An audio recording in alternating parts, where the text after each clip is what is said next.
ایک صحابی کی بیگم نے پیغام بھیجا، یا رسول اللہ میرا خامل مر رہا ہے، کلمہ نہیں پڑھ رہا۔ صحابی ہو کے کلمہ نہیں پڑھ رہا، کمال، صحابی۔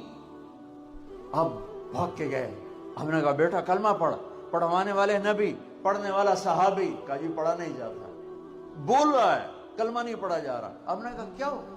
کہا جی بس پڑھا نہیں جاتا۔ آپ نے فرمایا اس کے والدین میں کون زندہ ہے؟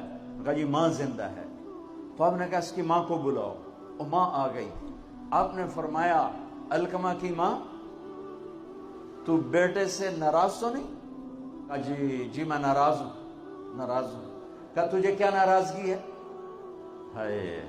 کہ یا رسول اللہ مجھے اس کے دین کا کوئی گلہ نہیں ہے، بہت نیک بچہ ہے، راتوں کو اٹھ کے تہجد پڑھتا ہے، نفلوں میں کھڑے ہو کے قرآن پڑھتا ہے، دن میں روزے رکھتا ہے، لیکن بس مجھ سے جب بولتا ہے میرا دل چیر کے رکھ دیتا ہے جب مجھ سے بات کرتا ہے، بس مجھے اس کا دکھ درد ہے، بدتمیز ہو کے بولتا ہے۔ آپ نے فرمایا معاف کرو گی؟ کہ جی نہیں چاہتا۔ آپ نے فرمایا میں آگ لگاؤں تو سفارش کرو گی؟ کہا جی آگ میں تو نہیں دیکھ سکتی، سفارش کروں گی۔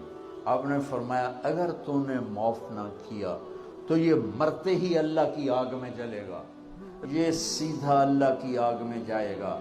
سفارش کرتے ہو؟ معاف کرتے ہو؟ کہا جی میں اب معاف کرتی ہوں۔ آپ نے کہا بیٹا لا الہ الا اللہ کہے۔ اس نے کہا لا الہ الا اللہ اور جان نکل گئی۔